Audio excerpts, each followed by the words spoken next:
Bienvenue! Si tu souhaites découvrir ce qui se passe dans l'esprit d'une artiste, rejoins mes aventures. La jalousie n'est pas une émotion secondaire. Elle n'est pas un défaut de caractère, ni une simple insécurité mal gérée. Elle est plus ancienne, plus primitive, plus embarrassante. Elle naît là où l'amour cesse d'être une rencontre pour devenir un territoire, là où l'autre n'est plus seulement désiré, mais requis, là où l'on commence à confondre aimer et ne pas perdre. On croit souvent que la jalousie parle de l'autre. En réalité, elle ne parle que de soi. Elle apparaît quand l'amour ne suffit plus à rassurer l'existence, quand aimer ne garantit plus d'être choisi demain, quand la relation devient un miroir trop fragile pour supporter l'idée qu'un autre regard puisse s'y poser. La jalousie est une peur déguisée en colère, une peur qui n'ose pas dire son nom. Au commencement, la jalousie est presque invisible. Elle se glisse dans une question anodine, dans un silence un peu trop long, dans une attention excessive portée à des détails sans importance. Elle ne crie pas encore. Elle observe, elle calcule, elle accumule. Et paradoxalement, plus l'amour est intense, plus la jalousie trouve un terrain fertile. Parce que ce qui est précieux devient vulnérable. Parce que ce que l'on aime vraiment peut nous détruire. La jalousie n'est pas le contraire de l'amour. Elle est l'ombre portée de l'attachement. On confond souvent jalousie et possessivité. La possessivité est une stratégie. La jalousie est un vertige. La première cherche à contrôler, la seconde cherche à survivre. La possessivité impose. La jalousie supplie intérieurement. Car le jaloux ne veut pas dominer. Il veut être rassuré. Il veut être certain qu'il compte encore. Il veut être sûr de ne pas être remplacé sans bruit, sans explication et sans combat.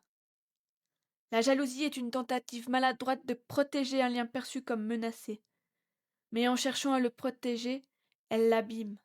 Il existe une jalousie silencieuse et une jalousie bruyante.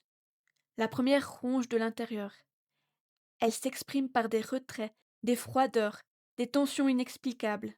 Elle fatigue, elle use, elle crée une distance que l'on ne sait plus comment combler. Elle accuse, surveille, reproche. Elle exige des preuves d'amour là où il faudrait de la confiance. Elle transforme l'intimité en interrogatoire. Dans les deux cas, le résultat est le même. L'amour devient un espace sous surveillance. Or, rien ne meurt plus vite qu'un amour qui n'a plus le droit de respirer. La jalousie est cruelle, parce qu'elle se nourrit de ce qu'elle détruit. Plus elle s'exprime, plus elle affaiblit la relation. Plus la relation s'affaiblit, plus elles se sont justifiées. Elle tourne en boucle, comme un serpent qui se mord la queue. Elle installe une logique perverse. Si je souffre, c'est bien qu'il y a un danger. Mais parfois, le seul danger, c'est la jalousie elle-même. Elle peut transformer un amour vivant en un champ miné. Chaque interaction devient suspecte. Chaque absence devient une menace. Chaque autonomie devient une trahison potentielle. Et l'autre, étouffé, finit par s'éloigner. Ce qui était une peur devient une réalité. Il faut le dire clairement, la jalousie n'est pas une preuve d'amour. C'est une preuve de dépendance affective mal digérée.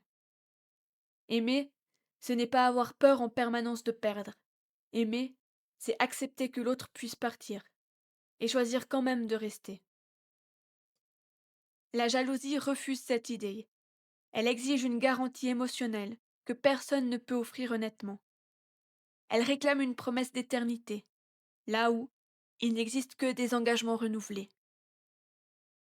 Pourtant, la jalousie n'est pas à éliminer comme un défaut honteux. Elle mérite d'être comprise, écoutée, interrogée. Elle indique souvent un déséquilibre intérieur, une estime de soi fragile, une peur de ne pas être assez, une difficulté à se sentir légitime dans ce lien. La jalousie parle moins de l'autre que de la relation que l'on entretient avec soi-même. Quand on se sent plein, on n'a pas besoin de surveiller. Quand on se sent vide, chaque regard de l'autre devient une menace.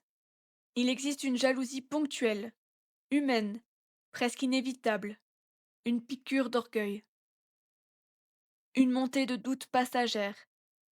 Elle peut même être un signal. Quelque chose mérite d'être nommé, clarifié, réajusté. Mais il existe aussi une jalousie chronique, structurante, qui envahit tout. Celle-là ne protège rien, elle détruit. Elle transforme l'amour en combat, l'autre en ennemi potentiel, soi-même en victime permanente.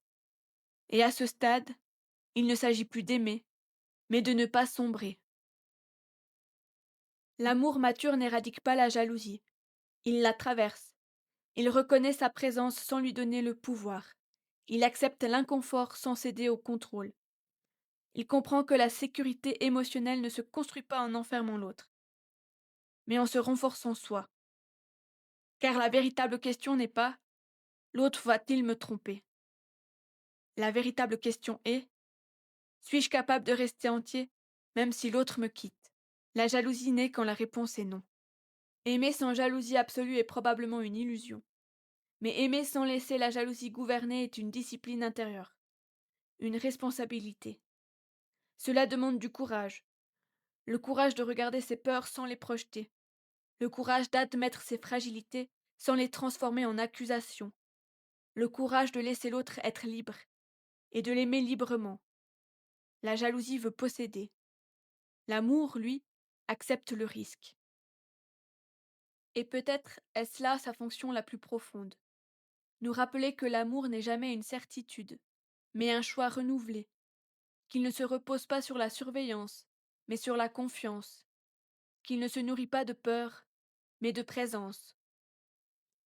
La jalousie nous confronte à notre désir de permanence dans un monde instable, à notre besoin d'être indispensable, à notre difficulté à accepter que l'autre nous aime, non par obligation, mais par décision.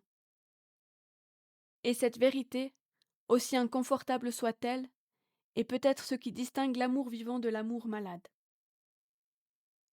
La jalousie force l'être humain à se confronter à une vérité qu'il préfère éviter. L'amour ne garantit rien.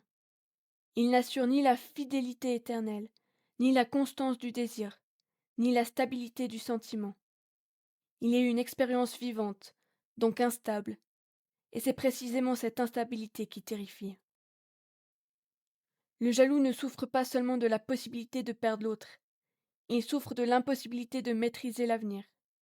Il voudrait figer le lien dans une certitude immobile, alors que l'amour, par nature, évolue, se transforme, parfois s'épuise. La jalousie est une révolte contre cette impermanence.